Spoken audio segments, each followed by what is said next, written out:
So yeah, as Tom said, we're Artistraw Cider. We're based just outside the very lovely book town of Hay on Wye. We've got about 3.6 acres, 2 of which is orchard that we're planting up currently, and the rest of it is no dig vegetable garden. So we grow all of our own food, we don't buy anything. Yeah, so we're sort of trying to be as self-sufficient as we possibly can. That's the plan. And it's we've only been there for two years now, so it's still very much a work in progress. But yeah, it is progressing. Yeah, so we were in London before, both doing very different things. Tom's a physicist, I work in theatre, or I did until COVID sort of knocked that on the head, but that's a different story. Can I elaborate on that? Sorry, yes. So many years ago, I worked in Germany and lived in Germany, and before the referendum, I decided to return home to marry Lydia, which was a wonderful decision. I just wish that the British public had not voted the way they did. And anyway, having voted that way, I realized that my career as an itinerant scientist going around European research institutes, creating new solar cells to save the planet for the future, was in decline. So we decided to go into cider making.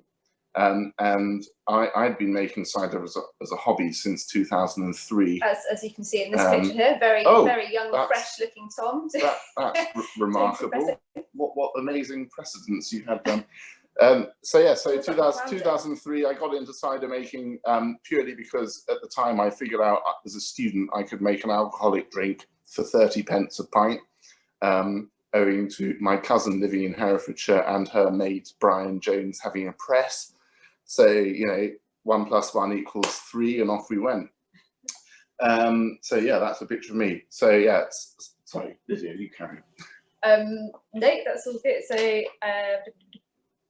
yeah, so a bit about where we got our name from. So we're called Artistraw, which is an old Herefordian word for shrew that we found in a lovely book called Kilvert's Diary, which is almost like I don't know, it's like Kilvert's probably like the Samuel Pepys of Herefordshire, I suppose. He was a diarist, and he wrote a really good it's a really good social commentary of the 1800s. Yeah, so we quite liked that it's a local name. I do all the artwork, so it was a really good excuse to draw loads of pictures of shrews and come up with ridiculously stupid, punny shrew names, which there are many, and we will exhaust them all before we are done in this industry. That is for sure. What's so great about shrews is there isn't a misogynist streak about them. There's no need for scantily clad ladies wearing bras or anything. Just happy little shrews. It's just a completely, you know, a new shrew-universe of punness. So that's that. This is the quote from the book, and I like most that the shrew are described as being earnest but ludicrous. I think anything that's earnest and ludicrous is surely a good thing. So that is that. Bit about our orchard. So the place we have moved to 2 years ago didn't have an orchard. We are planting an orchard. So at the moment we get all our fruit in from other places. So currently we've got about 60 trees planted, 45 different varieties. They're all traditional standard trees as well, which means they'll grow to full size, and the wildlife in the local area will benefit properly from them. We've got space for about 200. We're trying to work out whether we want to fill the whole thing yet, or maybe we might put some vines in. With climate change and things like that being as they are, it might be sensible to start doing some grapes as well. But for the time being, we're sort of, yeah, gradually filling up. Oh yeah, so it's not a horror film. I'm a keen scyther, and I scythe around the trees rather than use any kind of tractors or heavy machinery in there. So yes, not a horror film. I just like scything. So we've what are we up to? We've put me off now. So we've got probably another 40 trees will go in this winter. So it's growing very, very slowly.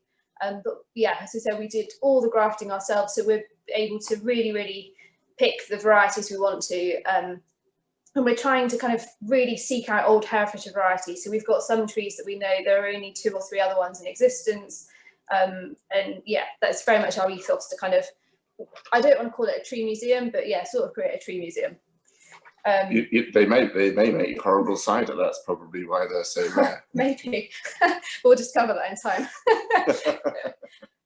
But for now, so this is Tom grafting, and Tom also teaches grafting as well, and has done that for CraftCon and various, well, anyone who wants to learn really, just let us know. We always like talking about grafting. I've always thought it ironic for someone as lazy as me to teach grafting, but there you go. Why is it called grafting?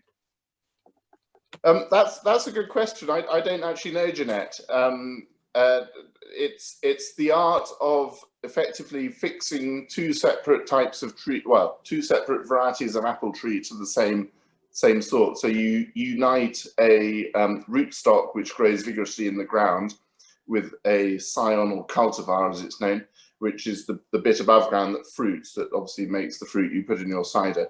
And novel cider varieties are particularly vigorous, and so the other reason why grafting is so popular is because when you plant an apple pip, it does not grow true. Apple pips are like humans. It takes both parents and the mix of both parents to make the offspring's genetics, which means that no matter how much you like Kingston Black trees, if you plant pips from Kingston Black apples, you will not get a true Kingston Black apple. So grafting is the way forwards if you want to propagate trees multiply. Sorry, Lydia. No, it's fine. No, back to Lydia. Yeah, no, it's all good. So this, I look really, really miserable in this photo, but it's the only one I could find of the orchard as it is currently. I was actually really happy. I think the sun was in my eyes. Anyway, so this is what our orchard looks like at the moment. It doesn't really look much like an orchard. So we've put in all these tree guards, which are made from sweet chestnut, and will hopefully protect the trees from a few sheep, which we're hoping to get this year, I think. But yeah, we'll see. Or next year, early next year. So we've got, what can I say? Yeah, so we've had we had the field topped with a tractor this year to take the hay, and then I've been scything sort of in amongst the trees and going around them and sort of clearing all that grass that you can see. So this is a pre-scything shot. Yeah, and you can just see down at the bottom we've got our polytunnel. We're in this lovely valley called the Golden Valley, which overlooks. Well, technically we're in Hardwick Brook. Are we? Oh right. Oh. Well, there you go. I don't even live in the place I thought I did. The confluence of the Wye and Golden Valleys. Okay. All right. Well, we're in a lovely valley. It's not what I thought it was. Bizarrely. And we're overlooking Pen y Fan and the Black Mountains. So it's a really lovely spot, south facing as well, so we get a lot of sun. Yeah, it's a good spot. It's a good spot for growing. Gentle slope as well, well draining soil. It was made for apple trees, I think. Anyway, moving swiftly on from my grumpy face in that photo. We get a really amazing abundance of wildlife in the orchard, and that's one of the things that we're really, really passionate about. I think ahead of possibly even the cider is sustainability and the environment and creating habitat and yeah, all of those things. So there's not a day that goes past where we don't see red kites flying overhead and buzzards, and I found a toad in the orchard this year, which was really exciting. Get loads and loads of butterflies when we let the grass grow up into wildflower meadow in the summer. Yeah, and we've really noticed an increase in the amount of stuff that we're getting since we've been there, since we've been planting, which is really exciting. So I'm looking forward to seeing it increase even more in the next years as the trees kind of come into fruit and blossom and all those things. Next up, where we get our fruit at the moment. So obviously you've seen our orchard, there's a few twigs in the ground. So at the moment we're harvesting fruit from about 7 different traditional standard orchards around where we live. So I think the furthest we go is probably 15 miles, so they're all fairly close.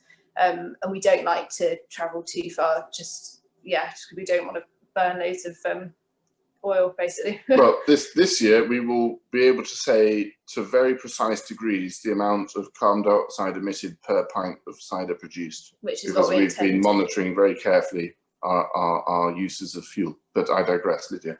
So we're very picky, excuse the pun, about all the orchards that we get our fruit from. So we only pick from orchards that are unsprayed, and we tend to favour ones, if we can get them, that are old and full of sort of interesting varieties, and we've been very lucky to find some of those. So here's a picture of, this is me on one of my favourite orchards I've been picking from this year on a gloriously sunny day. There weren't many of those, but you can see how happy I was to be there on that particular day. Yeah, so they range from orchards. So this one's about probably, what is it, seven acres maybe. And then we also pick from people's back gardens, so they can be as small as a few trees. But if the trees are interesting, we'll be there. So yeah, that's where we're getting our fruit from currently. And we also do a bit of pruning for these orchards as well. And we like to go in and look after them and help out the people that own them. We also do wassails at our orchard, and we're, like Izzy, very much hoping to do a wassail this year. And I think that shouldn't be a problem, because I mean, what enforces social distancing better than a flaming torch, after all? So watch this space. Yeah, and here's the plug. Currently available from these places, should you want to buy any. We have a tasting garden, I'm going to call it at the moment. Yeah, tasting garden. So we have people dropping in throughout the summer. We're fully licensed, so we can sell from our premises, and we do nice tasting sessions, and we love meeting people. So if anyone ever wants to come and see us and have a look around, and we'll show you the garden and the orchards, then you'd be very, very welcome. So if you want to add anything. I'd love to add something. There was a question I saw pop up in the previous slide. Should I find? No, you can just go back. Just go back in the previous slide. You escaped. Shift F5, darling. Shift F5. That's it. There we go. Yeah. So the answer to the question for the person whose name I've forgotten, those are not apples. Okay. Those are thorn perry pears, which are a lovely perry pear. They make quite a sharp cider, and I've had a thorn cider. Sorry, I beg your pardon. They make a perry pear makes perry. We do know what we're doing. I was very fortunate to taste a 2001 perry made from thorn by a Mr. Kevin Minshew, who's sadly now retired from the world of perry making, but he was one of the leading lights back in the 80s and 90s when no one else ever made decent perry. And yeah, that was very nice. So yeah, so thorn, that's what that is. Sorry, darling, carry on. Not at all. Shall I stop the screen share? Does anyone have any questions? How do I do that? There we go. Oh.